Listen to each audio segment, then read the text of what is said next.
Good morning, all. Good morning. Thank you. പ്രപഞ്ച സൃഷ്ടാവിനെ നന്ദി പറഞ്ഞുകൊണ്ട് നമുക്ക് ആരംഭിക്കാം. ശാന്തിയും സമാധാനവും നിറഞ്ഞ നല്ലൊരു ദിവസം തുടങ്ങട്ടെ. നല്ല വാക്കും നല്ല പ്രവൃത്തിയും നമ്മുടെ ദിവസത്തെ നയിക്കട്ടെ. സ്നേഹവും കരുണയും കൊണ്ട് ഇന്നത്തെ ദിവസം മനോഹരമാകട്ടെ. ഇന്ന് നമുക്ക് ക്ലാസ് എടുക്കാൻ ജോയിൻ ചെയ്തിട്ടുള്ളത് ഷഹാന മാം ആണ്. മാം കൗൺസിലിംഗ് സൈക്കോളജിസ്റ്റ് ആണ്, മെന്റൽ വെൽനസ് എക്സ്പേർട്ട് ആണ്. മാമിനെ വളരെ സ്നേഹത്തോടു കൂടി ഈ ഒരു സെഷനിലേക്ക് വെൽക്കം ചെയ്യാണ്. അതുപോലെ ഇവിടെ ജോയിൻ ചെയ്തിട്ടുള്ള എല്ലാവരെയും ഈ ഒരു സെഷനിലേക്ക് സ്നേഹത്തോടു കൂടി വെൽക്കം ചെയ്യാം. Thank you, Sajana ma'am. Good morning, all. Good morning. എല്ലാവർക്കും സുഖമാണോ? എല്ലാവർക്കും സുഖാണോ? മഴയൊക്കെ ഉണ്ടോ രാവിലെ? മഴയും തണുപ്പൊക്കെ ആയിട്ട് എല്ലാവരും എഴുന്നേറ്റ് മോർണിംഗ് സർക്കിളിന് വേണ്ടി ഇരിക്കുകയാണല്ലേ? അപ്പൊ ഞാൻ അപ്രീഷിയേറ്റ് ചെയ്തേ പറ്റുള്ളൂ. നല്ല സുഖമല്ലേ ഈ സമയത്ത് ഉറങ്ങാനായിട്ട്? അതെ അതെ. ഓക്കെ. അപ്പോ എങ്ങനെയാ, സുഖമായിട്ട് പോകുന്നല്ലോ. ഇത് വിംബിളിന്റെ മോർണിംഗ് സർക്കിളിന്റെ 407ാമത്തെ ദിവസമാണല്ലേ സജ്ന മാം? 407 ആയില്ലേ? അതെ അതെ. ഭയങ്കര ഒരു അച്ചീവ്മെന്റ് അല്ലേ? ഞാൻ ഈ മോർണിംഗ് സർക്കിളിന്റെ ഒരു തുടക്കത്തിലേ ഉണ്ടായിരുന്ന വ്യക്തിയാണ് കേട്ടോ. അതിന്റെ ഒരു ഭാഗ്യം എനിക്ക് ഉണ്ടായിരുന്നു. പക്ഷെ ഇടയ്ക്കിടയ്ക്ക് ഞാനിപ്പോ ജോയിൻ ചെയ്യാറുള്ളൂ. രാവിലത്തെ ഒരു തിരക്കിന്റെ സമയത്തായതുകൊണ്ട് എനിക്ക് ജോയിൻ ചെയ്യാൻ പറ്റാറില്ല. എങ്കിലും പരമാവധി ഇങ്ങനെ ശ്രമിക്കാറൊക്കെ ഉണ്ട്. അത് ഭയങ്കര സന്തോഷം. 407ാമത്തെ ദിവസം കണ്ടപ്പോൾ അതിൽ എനിക്ക് പാർട്ടിസിപ്പേറ്റ് ചെയ്യാൻ പറ്റി, അതിന്റെ ഒരു സ്പീക്കറായിട്ട് വരാൻ പറ്റി എന്നുള്ളത് ഭയങ്കര സന്തോഷമുള്ള ഒരു കാര്യമാണ്. അപ്പോ ഒത്തിരി നല്ല ടോപ്പിക്സുമായിട്ട് ഇവിടെ എന്തായാലും ട്രെയിനേഴ്സ് വരാറുണ്ട്. അപ്പൊ എന്നെ പരിചയപ്പെടുത്തി, എൻ്റെ പേര് ബീഗം ഷഹാന എന്നാണ്. ഞാനൊരു പ്രൊഫഷണൽ ട്രെയിനറാണ്, ഒരു കൗൺസിലിംഗ് സൈക്കോളജിസ്റ്റ് ആണ്. വിംബിളുമായിട്ട് കൊളാബറേറ്റ് ചെയ്ത് വർക്ക് ചെയ്യാനുള്ള ഒരു ഭാഗ്യം കിട്ടിയ ഒരു വ്യക്തിയാണ് ഞാൻ. വിംബിളിന്റെ സ്റ്റുഡന്റ് ആണ്, അവരുടെ ട്രെയിനറാണ്, സ്പീക്കറാണ്, ട്രെയിനേഴ്സ് ക്ലബിലെ മെമ്പറാണ്. ഇങ്ങനെ ഒത്തിരി കാര്യങ്ങൾ എനിക്ക് പറയാനുണ്ട് വിംബിളിനെ പറ്റിയാണെങ്കിൽ. ഇപ്പൊ ഇന്നത്തെ എന്റെ ടോപ്പിക് എല്ലാവരും കണ്ടിട്ടുണ്ടാവില്ലേ, bloom where you are planted. അപ്പോ ഞാൻ എൻ്റെ വീട്ടില് ഞങ്ങളുടെ കിച്ചണിന്റെ ജനലിലൂടെ നോക്കുന്ന സമയത്ത് കാണുന്നത് അപ്പുറത്തെ വഴിയുടെ അപ്പുറത്തെ മതിലാണ്. ഒരു വോള് കാണാം. It's a concrete wall. അതിന്റെ മുകളിലായിട്ട്, അതായത് മതിലിന്റെ മുകളിലെ ഭാഗം നമുക്ക് കാണാൻ പറ്റും. ആ സ്ഥലത്ത് ഇങ്ങനെ നമ്മൾ ആ കിച്ചണിൽ നിന്നിട്ട് നോക്കുന്ന ടൈമില്, അപ്പൊ എപ്പോഴും പുറത്തോട്ട് നമ്മളിങ്ങനെ നോക്കുമ്പോൾ കാണുന്ന ആ മതിലിൽ ഒരു ദിവസം നോക്കിയപ്പോ ഒരു പൂവ് നിൽക്കുന്നുണ്ട്. ഒരു കുഞ്ഞു ചെടിയും ഒരു പൂവും നിപ്പുണ്ട്. ശരിക്കും പറഞ്ഞാൽ ഞാൻ അതിശയിച്ചു പോയി.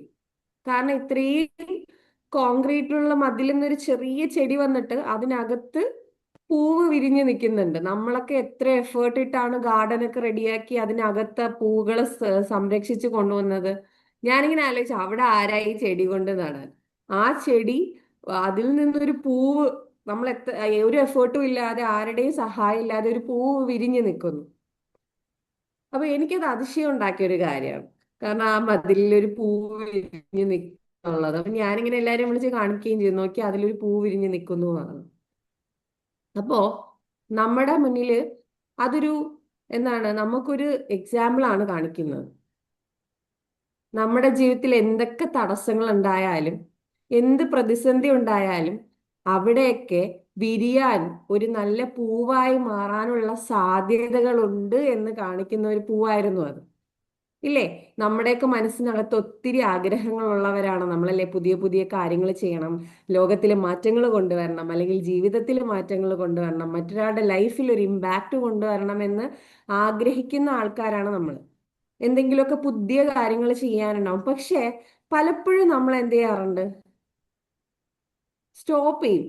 നമ്മൾ വിചാരിക്കും നമ്മളെ കൊണ്ട് പറ്റുമോ, അല്ലേ? നമ്മുടെ മുന്നിൽ ഒരുപാട് ചോദ്യങ്ങളാണ്. അവരെന്ത് ചെയ്യും? അത് ഭയങ്കര ഉഴപ്പി ചെയ്യുന്ന കാണാം. അല്ലെങ്കിൽ ലൈഫിൽ ഒരു ഹാപ്പിനെസ്സും ഇല്ല. ഞാൻ ആഗ്രഹിച്ച ഒരു സാഹചര്യത്തിലല്ല എന്നെ കൊണ്ട് എത്തിച്ചിരിക്കുന്നത് എന്നൊക്കെ പറഞ്ഞ് കംപ്ലൈന്റ് ചെയ്യുന്നവരെ നമുക്ക് കാണാം. പക്ഷേ നമ്മൾ ഒരിക്കലും എന്ത് ചെയ്യാറില്ല, നമ്മുടെ അനുഗ്രഹങ്ങളെ കുറിച്ച് ആ സമയത്ത് ചിന്തിക്കാറില്ല. നമുക്ക് ഇഷ്ടമല്ലാത്തൊരു കാര്യം നമ്മൾ പിന്നെ എപ്പോഴും എന്താണ്, കംപ്ലൈന്റ് ചെയ്യാനാണ് ശ്രമിക്കാറുള്ളത്, അല്ലേ? അപ്പോൾ എന്തായിരിക്കാം നമുക്ക് അങ്ങനെ, നമുക്ക് എന്തെങ്കിലും കോൺക്രീറ്റ് ഉണ്ടോ, നമ്മുടെ മുന്നിൽ എന്തെങ്കിലും തടസ്സങ്ങളുണ്ടോ എന്ന് ചിന്തിക്കണം. അപ്പൊ എന്തൊക്കെ തടസ്സങ്ങളാ സാധാരണ നമുക്ക് ഉണ്ടാവാറുള്ളത്? നമ്മളെ എന്തെങ്കിലും ഒരു കാര്യത്തിൽ നിന്ന് തടഞ്ഞു നിർത്തുന്ന കാര്യങ്ങൾ. ഒന്ന് ഫിയർ ഓഫ് ഫെയിലിയർ ആണ്, ഞാൻ തോറ്റു പോകുമോ, ഞാൻ ചെയ്താൽ ഇത് ശരിയാകുമോ, ഒരു ഒരു ഡൗട്ടാണ് നമ്മളെ കുറിച്ച് തന്നെ, സെൽഫ് ഡൗട്ട് എന്ന് പറയും. പിന്നെ എന്താ, ആങ്സൈറ്റി ഉണ്ട്, കോൺഫിഡൻസ് ഇല്ലായ്മയുണ്ട്. പിന്നെ നമ്മൾ വെയിറ്റ് ചെയ്യും, കറക്റ്റ് സർക്കംസ്റ്റൻസിന് വേണ്ടി വെയിറ്റ് ചെയ്യും. എനിക്ക് നല്ല കുറച്ച് കാശ് കിട്ടട്ടെ, ഞാൻ കുറച്ചുകൂടെ ഒന്ന് എന്താണ് നന്നായിട്ടൊന്ന് ഏൺ ചെയ്തിട്ട് ഞാനൊന്ന് സ്റ്റാർട്ട് ചെയ്യാം, അല്ലെങ്കിൽ എൻ്റെ ഒരു എല്ലാ കാര്യങ്ങളും ഒന്ന് സെറ്റിൽ ആവട്ടെ. ഇങ്ങനെ പല രീതിയിൽ നമ്മൾ എന്ത് ചെയ്യാണ്, മാറ്റി വെക്കുക, പ്രോക്രാസ്റ്റിനേറ്റ് ചെയ്ത് വെക്കുന്ന ഒരു ശീലം നമുക്കുണ്ട്. പിന്നെന്ന് പറഞ്ഞാൽ റെസ്പോൺസിബിലിറ്റീസ് പറയും, എനിക്കിപ്പം ഈ സമയത്ത് പറ്റത്തില്ല, അല്ലെങ്കിൽ ഇപ്പോൾ ഞാൻ കുഞ്ഞില്ലേ അതിനെ നോക്കണ്ടേ, അല്ലെങ്കിൽ എനിക്ക് എൻ്റെതായ കുറെ ജോലി ഭാരങ്ങളുണ്ട്, വർക്ക് പ്രഷർ ഉണ്ട്, ഇതിൻ്റെ ഇടയിൽ കൂടെ പഠിത്തം നടക്കൂല. ഇങ്ങനെ പല തരത്തിൽ നമ്മൾ എന്ത് ചെയ്യാറുണ്ട്, നമ്മൾ പല കാര്യങ്ങളും മാറ്റി വെക്കാറുണ്ട്. ഞാൻ ഉൾപ്പെടുന്ന ആൾക്കാർ അങ്ങനെയാണ്, ഞാൻ ഉൾപ്പെടുന്ന ആൾക്കാർ പല സാഹചര്യത്തിലും ഇങ്ങനെയാണ്. ഞാൻ അങ്ങനെയല്ല എന്ന് ഞാൻ പറയുന്നില്ല. അപ്പോ ഇത് എന്തുകൊണ്ട് സംഭവിക്കുന്നു എന്നുള്ളത്, നമുക്ക് നമ്മളെ കുറിച്ച് തന്നെ നല്ലൊരു അവയർനെസ് ഉണ്ടെങ്കിൽ നമുക്ക് എന്ത് ചെയ്യാൻ പറ്റും, പല കാര്യങ്ങളിലും തീരുമാനം എടുക്കാൻ പറ്റും, അല്ലെ? സെൽഫായിട്ടൊരു അവയർനെസ് ഉണ്ടാവണം. നിങ്ങൾ ഒന്ന് ഒരു മിനിറ്റ് നിങ്ങളിങ്ങനെ ഒന്ന് ആലോചിക്കാവോ? എഴുതാൻ പറ്റുന്നവരാണെങ്കിൽ എഴുതിക്കോളൂ. എനിക്ക് എന്ത് കാര്യമാണ് ഞാൻ പല കാരണങ്ങൾ കൊണ്ട് മാറ്റിവെച്ചത്, അല്ലെങ്കിൽ എന്തെങ്കിലും ഒരു തടസ്സം ഞാൻ പറഞ്ഞുകൊണ്ട് എൻ്റെ ഏറ്റവും നല്ല കാര്യം, അല്ലെങ്കിൽ ഞാൻ എന്തെങ്കിലും ബിഗിൻ ചെയ്യണം എന്ന് ആഗ്രഹിച്ചിട്ട് ഞാൻ സ്റ്റോപ്പ് ചെയ്ത് വെച്ച് എന്തെങ്കിലും കാര്യമുണ്ടോ എന്നൊന്ന് ആലോചിക്കാവോ? അതായത് പല കാരണങ്ങളും പറഞ്ഞു, ഇപ്പൊ ഞാൻ പറഞ്ഞ കാരണങ്ങളും അതല്ലാതെയുള്ള കാരണങ്ങളും കൊണ്ട് റെസിസ്റ്റ് ചെയ്യുന്ന, എന്നെ എന്തെങ്കിലും ഗ്രോത്തിലേക്ക് റെസിസ്റ്റ് ചെയ്യുന്ന എന്തെങ്കിലും ഒരു കാര്യമുണ്ടോ, ഒന്ന് ചിന്തിക്കാവോ?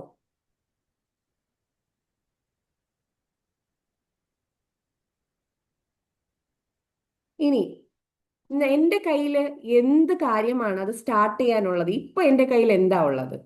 അത് അറിവാകട്ടെ, അല്ലെങ്കിൽ എന്തെങ്കിലും ഒരു ഒരു ഏരിയ, ഒരു സ്പേസ് ആവട്ടെ, അല്ലെങ്കിൽ ഓപ്പർച്യൂണിറ്റി ആവട്ടെ, എന്ത് കാര്യമാണ് എന്റെ കയ്യിൽ ഇപ്പോ നിലവിൽ എനിക്ക് അത് സ്റ്റാർട്ട് ചെയ്യാൻ എന്റെ കയ്യിലുള്ള സാധനം? നിങ്ങളുടെ ആൻസേഴ്സ് നിങ്ങളെ ഡിപ്പെൻഡ് ചെയ്തിരിക്കുക. അതുകൊണ്ട് നിങ്ങളത് ജസ്റ്റ് ഒന്ന് ഇമാജിൻ ചെയ്യുക, അല്ലെങ്കിൽ നിങ്ങളുടെ മനസ്സിൽ ചോദിക്കുക, എനിക്കിപ്പോ ഉള്ള അനുഗ്രഹം എന്താണ്, എന്താണ് കയ്യിലുള്ളത്? ചിന്തിച്ചോ? ഇനി മൂന്നാമത്തെ ചോദ്യം ചോദിക്കേണ്ട എന്താണ്, എന്ത് കാര്യം എനിക്ക് ഇന്ന് ചെയ്യാൻ പറ്റും? ഒരു ചെറിയ ആക്ഷൻ, എന്നെ അതിലേക്ക് നയിക്കുന്ന ഒരു കുഞ്ഞ് ആക്ഷൻ എന്താണ്? ഏറ്റവും സ്മോളസ്റ്റ് ആയിട്ട് എനിക്ക് ചെയ്യാൻ പറ്റുന്ന കാര്യം. Even these things can be personal, നിങ്ങളുടെ പേഴ്സണൽ ആയിട്ടുള്ള കാര്യങ്ങളാവാം, അല്ലെങ്കിൽ ഇമോഷണൽ ആവാം, അല്ലെങ്കിൽ നിങ്ങളുടെ വർക്ക് പ്ലേസിലുള്ള ജോബ് റിലേറ്റഡ്, കരിയർ റിലേറ്റഡ് കാര്യങ്ങളാവാം, കുട്ടികളുമായി ബന്ധപ്പെട്ടതാവാം, നിങ്ങളുടെ റിലേഷൻഷിപ്സുമായിട്ട് ബന്ധപ്പെട്ടത്, എന്തായാലും ഒരു കുഞ്ഞു കാര്യം, എന്ത് കുഞ്ഞു കാര്യമാണ് എനിക്ക് ഇന്ന് ചെയ്യാൻ പറ്റുന്നത്? എഴുതിയോ? അപ്പൊ ഇതിൽ നിന്ന് എന്ത് മനസ്സിലായി? നിങ്ങളെ കൊണ്ട് പറ്റാത്തത് കൊണ്ടാണോ അത് സ്റ്റോപ്പ് ചെയ്ത് വെച്ചിരിക്കുന്നത്? അതോ നിങ്ങൾ ശ്രമിക്കാഞ്ഞിട്ട് നിങ്ങൾ എഴുതിയതിൽ നിന്ന്? നിങ്ങൾ സ്റ്റാർട്ട് ചെയ്യാത്തതിന്റെ പ്രശ്നമാണോ, സാഹചര്യങ്ങളാണോ, എന്ന് തോന്നുന്നു? പിന്നത്തേക്ക് മാറ്റി എന്തായിരിക്കാം? പിന്നത്തേക്ക് മാറ്റി വെച്ചത് കൊണ്ടാവും മാം. അതെ, നമ്മൾ എന്താണ്, നമ്മളൊന്ന് സ്റ്റാർട്ട് ചെയ്ത് ബിഗിൻ ചെയ്യാത്തതിന്റെ പ്രശ്നമാണ്. നമ്മൾ എപ്പോഴും പെർഫെക്റ്റ് ടൈമിങ്ങിന് വേണ്ടി കാത്തിരിക്കുന്ന ആൾക്കാരാണ്. ബ്ലൂമിംഗ് എന്ന് പറയുന്നത് ഒരു പെർഫെക്റ്റ് ടൈമിങ്ങിന് വേണ്ടി കാത്തിരിക്കലല്ല, ഉള്ള സാഹചര്യങ്ങളെ എന്ത് ചെയ്യാണ്, ഉപയോഗപ്പെടുത്തി മുന്നോട്ട് വരലാണ്. അതായത് ഇപ്പോ നമ്മുടെ സാഹചര്യങ്ങളെ നമുക്ക് ഒരിക്കലും എന്ത് ചെയ്യാൻ പറ്റില്ല, കൺട്രോൾ ചെയ്യാൻ പറ്റില്ല. സർക്കംസ്റ്റൻസസിനെ കൺട്രോൾ ചെയ്യാൻ പറ്റുമോ നമുക്ക്? വരുന്നത് അൺഎക്സ്പെക്റ്റഡ് ആയിട്ടുള്ള കാര്യങ്ങൾ, പ്രോബ്ലംസ് വരാം, ചില നമുക്ക് ഒരു ചില എന്താണ് വർക്ക് പ്ലേസ് ചേഞ്ച് വരാം, അല്ലെങ്കിൽ പെട്ടെന്ന് നമുക്ക് ജോലികൾ നഷ്ടപ്പെടാം, അല്ലെങ്കിൽ നമ്മുടെ സാഹചര്യങ്ങൾ മാറാം, റെസ്പോൺസിബിലിറ്റീസ് മാറാം, വർക്കിലുള്ള കാര്യങ്ങൾ മാറാം, ജീവിതത്തിൽ നമ്മുടെ പല ദിശകളിലേക്ക് പോകും. ഇതൊന്നും നമുക്ക് കൺട്രോൾ ചെയ്യാൻ പറ്റുന്നതല്ല, നമ്മുടെ കൺട്രോളിന് അപ്പുറത്തുള്ള കാര്യമാണ്. പക്ഷേ അതിനോടൊക്കെ എങ്ങനെ പ്രതികരിക്കുന്നു എന്ന്, ഇന്റേണൽ റെസ്പോൺസ് എങ്ങനെയാണെന്ന് കൺട്രോൾ ചെയ്യാൻ ഏറ്റവും പറ്റുന്ന വ്യക്തികൾ നമ്മൾ മാത്രമാണ്, അല്ലെ? അതിനോട് എങ്ങനെ റെസ്പോണ്ട് ചെയ്യണം, അതിനെ എങ്ങനെ കാണണം, ഏത് പെർസ്പെക്റ്റീവിൽ കാണണം എന്നുള്ളത്. ഞാൻ എൻ്റെ ഒരു കഥ പറയാം. അതായത് ഞാൻ എഞ്ചിനീയറിംഗ് ജോയിൻ ചെയ്തു. ഞാൻ എഞ്ചിനീയർ ആണ്. 4 വർഷം എഞ്ചിനീയറിംഗ് കഴിഞ്ഞ ആളാണ്. എഞ്ചിനീയർ ആണെന്ന് പറയുന്നില്ല, 4 വർഷം എഞ്ചിനീയറിംഗ് കംപ്ലീറ്റ് ചെയ്ത വ്യക്തിയാണ്. പക്ഷെ എഞ്ചിനീയറിംഗിന്റെ ഫീൽഡ് എനിക്ക് ഇഷ്ടമേ അല്ല. എൻ്റെ ഇഷ്ടമുള്ള ഫീൽഡിലാണ് ഇപ്പൊ ഞാനുള്ളത്, സൈക്കോളജി എന്ന് പറയുന്നത്. അപ്പോ എഞ്ചിനീയറിംഗിന് ജോയിൻ ചെയ്യുന്ന സമയത്ത് ഞാൻ വീട്ടിൽ പറയും എനിക്ക് ജോയിൻ ചെയ്യണ്ട, ഞാൻ അത്രയ്ക്ക് എനിക്ക് ഇഷ്ടമല്ല, ആ ഫീൽഡ് എനിക്ക് ഇഷ്ടമല്ലാത്തൊരു കാര്യം.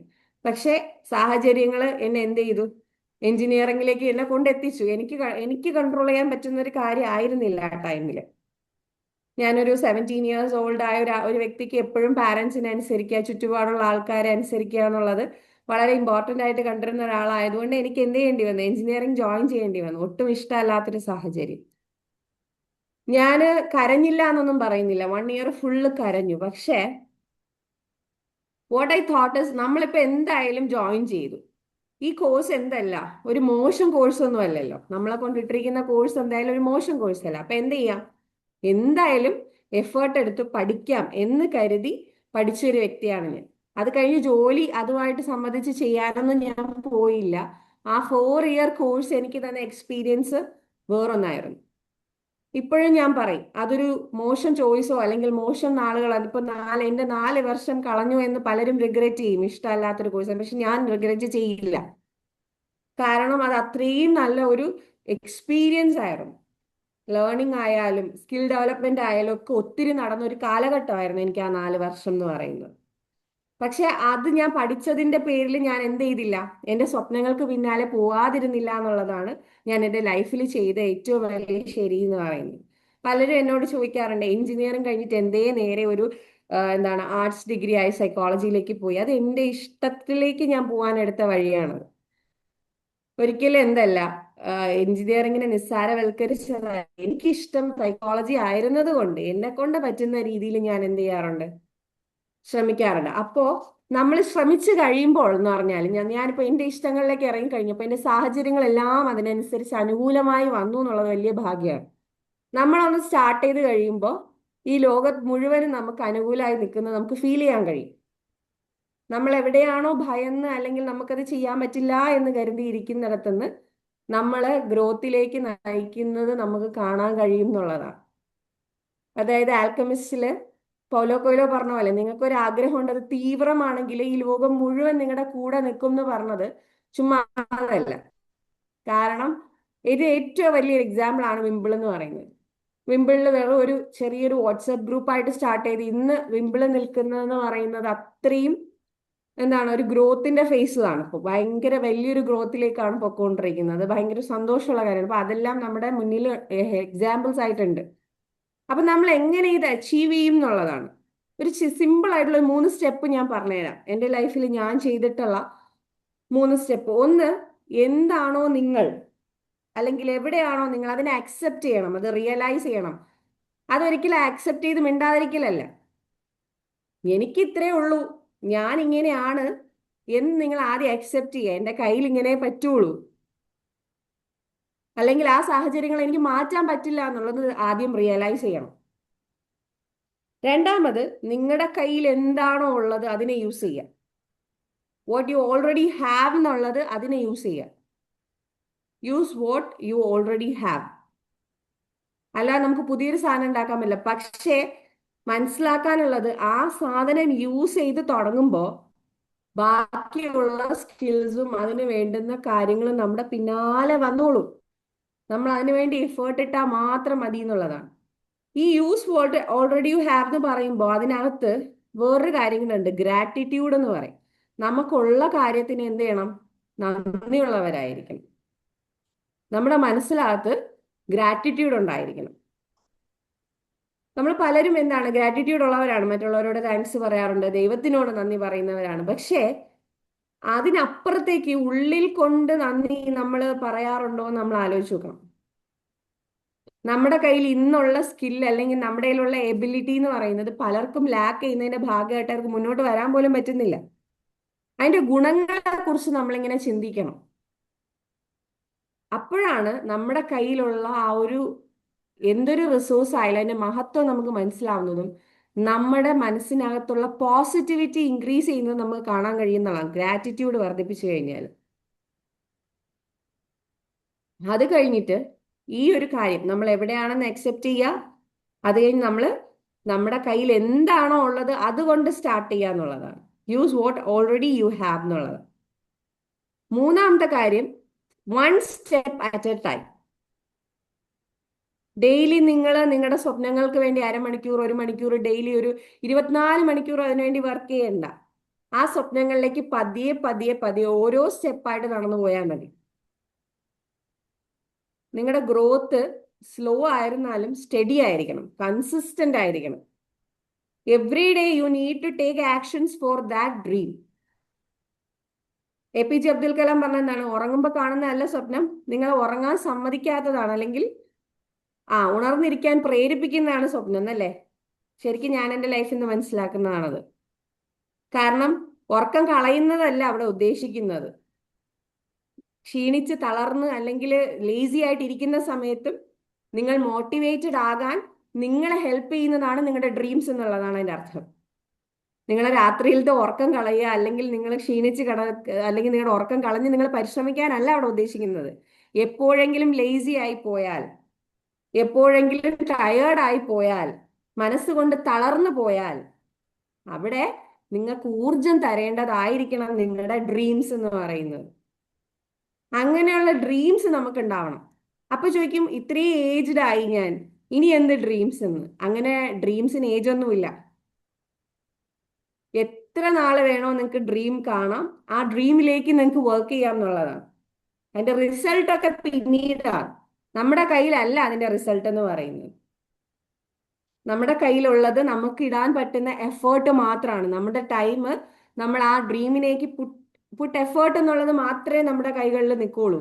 അതിന്റെ റിസൾട്ട് നമുക്ക് എന്ത് ചെയ്യാൻ പറ്റില്ല, മാറ്റാൻ പറ്റില്ല. റിസൾട്ട് വരുന്നത് അതൊരു at the end of the effort നമുക്ക് വരുന്ന സാധനമാണ്. അതിൽ നമ്മൾ എന്ത് ചെയ്യരുത്, അതിലേക്ക് ഫോക്കസ് ചെയ്യേണ്ട ആവശ്യമില്ല. നിങ്ങളുടെ സ്കില്ലും നിങ്ങൾക്കുള്ള കാര്യങ്ങളെയും ഡെവലപ്പ് ചെയ്തെടുക്കുക. നിങ്ങൾ എന്ത് ചെയ്യണം, സ്കിൽസ് വളർത്തിയെടുത്താൽ മതി. സക്സസ് തന്നെ വന്നോളും എന്നുള്ളതാണ് പറയുന്നത്. അത് തന്നെയാണ് ആ പൂവ് നിങ്ങളെ കാണിക്കുന്നത്. അത് എത്ര വലിയ കോൺക്രീറ്റ് ആയാലും അതിലേക്ക് മഴയും കാറ്റും ഒക്കെ കടർന്ന് അതൊരു പൂവിനെ വിരിയിക്കാൻ സാധിച്ചിരുന്നെങ്കിൽ നിങ്ങളുടെ കോൺക്രീറ്റ് എല്ലാം മാറ്റി നല്ലൊരു പൂവായി വിരിയാൻ നിങ്ങൾക്കും കഴിയും എന്നുള്ളതാണ്. നിങ്ങൾക്ക് എന്തേണ്ട ആവശ്യമില്ല, പെർഫെക്റ്റ് ലൈഫ് ഒന്നും വേണ്ട. ഒരു നല്ല കാര്യം ചെയ്യാൻ, ഒരു ഓപ്പർച്യൂണിറ്റി ഒന്നും വേണ്ട, ഒരു ഡിഫറൻസ് ഉണ്ടാക്കാൻ നിങ്ങൾ എന്ത് ചെയ്യണം, മനസ്സ് വെക്കണം എന്നുള്ളതാണ് ഇതില് ആ പൂവിന് പറയാനുള്ളത് നിങ്ങളോട്. അപ്പൊ എന്ന് രാത്രി കിടന്നുറങ്ങുന്നതിന് മുമ്പ് എന്ത് ചോദിക്കണം? ഇന്ന് ആ പൂവിലേക്ക്, അല്ലെങ്കിൽ ആ പൂവിലേക്ക് എത്താൻ ഞാൻ എത്രമാത്രം വിരിഞ്ഞു? ഒരു മൊട്ട്, അല്ലെങ്കിൽ ആ ചെടിയിൽ ഒരു മൊട്ട് വന്നിട്ടുണ്ടോ? ആ മൊട്ടിൽ എത്രമാത്രം പൂവുകൾ ഉണ്ടായി, അല്ലെങ്കിൽ എത്രമാത്രം ആ പൂവ് വിരിഞ്ഞു എന്നുള്ളത് കിടന്നുറങ്ങുന്നതിന് മുമ്പ് ഒന്ന് ചിന്തിക്കണം. എന്റെ സ്വപ്നത്തിലേക്ക് അടുത്തു എന്നുള്ളത്. അങ്ങനെ ചിന്തിക്കില്ലേ എല്ലാവരും? So let not Yes, force ma'am. for a better tomorrow to become better people. May each of us bloom where we are. One small step at a time. Have a wonderful day. Thank you so much.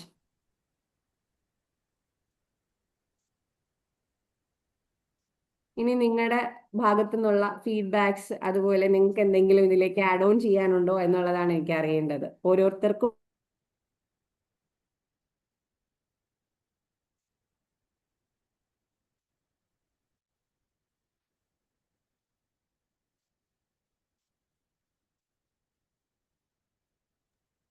Thank you Shahana മാം. രാവിലെ തന്നെ നല്ലൊരു powerful motivation കിട്ടി.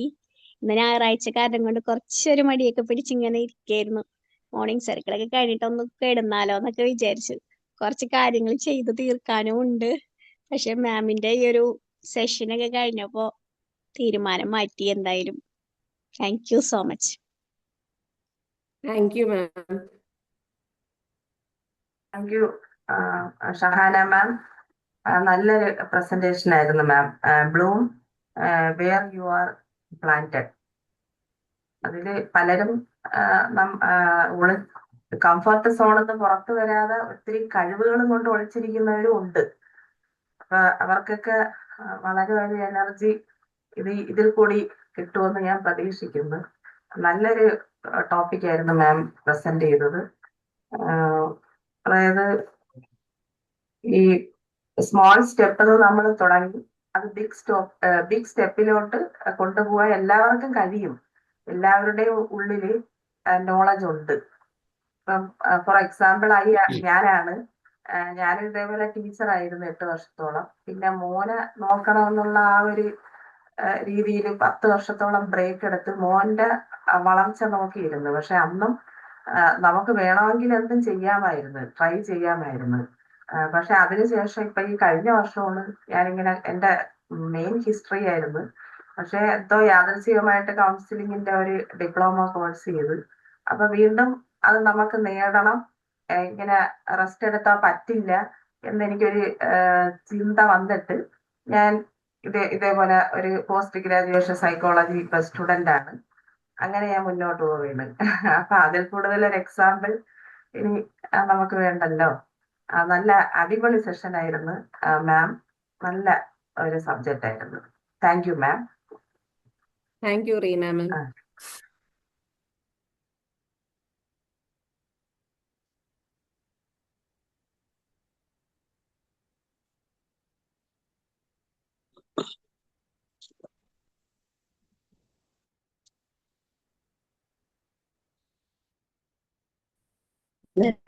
നല്ലൊരു അടിപൊളി സെഷനായിരുന്നു. രാവിലെ തന്നെ നല്ലൊരു ഉണർവും ഉന്മേഷവും ഇത് കേട്ടപ്പോൾ തോന്നി. നമുക്കും താങ്ക് യു എന്തെങ്കിലുമൊക്കെ ചെയ്യാൻ സാധിക്കും എന്നുള്ളത് മനസ്സിലായി. Thank you ma'am. Thank you മാം.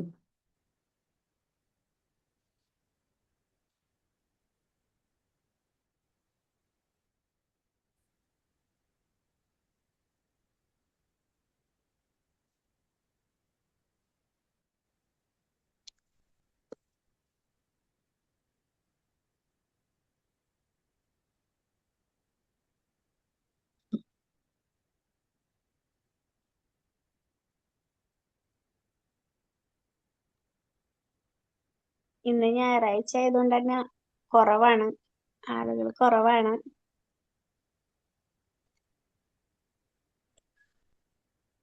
എന്നാലും കുറവല്ല മാം. 15 നമ്പേഴ്സ് എന്ന് പറയുന്നത് it's not a small number actually. അതെ. അതുകൊണ്ട് നമുക്ക് അങ്ങനെ കുറവാണെന്ന് പറയണ്ട. എല്ലാവരും അവരുടെ എഫേർട്ട് ഇട്ട് കയറിയിട്ടുണ്ട്. പറയാനുള്ള ഫീഡ്ബാക്സ് ഒക്കെ പറഞ്ഞു. Thank you so much. Without listeners A presentation is incomplete. അപ്പൊ ലിസണേഴ്സിനെ ഞാൻ എപ്പോഴും എന്താ പറയാ കൺഗ്രാറ്റുലേറ്റ് ചെയ്യാറുണ്ട്, താങ്ക്സ് പറയാറുണ്ട്. കാരണം എനിക്ക് ഒരാൾ കേൾക്കാനില്ലെങ്കിൽ ഞാൻ പറയുന്നതിൽ എന്തർത്ഥമാണുള്ളത്. അതുപോലെ ഫീഡ്ബാക്സ് പറയുന്നവര്, ഇതിൽ പറയാതിരിക്കുന്നവർക്കൊന്നും കിട്ടിയില്ലാന്നോ അല്ലെങ്കിൽ ഇതില് പറയാതിരിക്കുന്നവർക്ക് കൊള്ളില്ല എന്ന് തോന്നിയവരാണെന്നോ ഞാൻ വിശ്വസിക്കുന്നില്ല. പലരും പല സാഹചര്യങ്ങളിൽ ചിലപ്പോൾ ഓൺ ചെയ്ത് പറയാൻ പറ്റാത്ത സാഹചര്യം ആവാം, അല്ലെങ്കിൽ അങ്ങനെയുള്ള ഓരോ ഇതുണ്ട്. അപ്പോ അതുകൊണ്ടൊക്കെ കേട്ടവർക്ക് എല്ലാവർക്കും ഒരുപാട് നന്ദി. Thank you so much. ഇത്രയും എഫേർട്ട് ഇട്ട് നമ്മളെ കേൾക്കാൻ വരിക എന്ന് പറയുന്നത് വളരെ ഇമ്പോർട്ടന്റ് ആണ്. Thank you so much. നല്ല ഒരു എന്താ പറയാ ക്ലാസ് ആയിരുന്നു. Thank you ma'am. Thank U. അപ്പൊ നമുക്ക് വൈൻഡപ്പ് ചെയ്യാല്ലേ? ഓക്കെ. ഫീഡ്ബാക്ക് ഗ്രൂപ്പിൽ അറിയിക്കാം. Thank you. Thank you.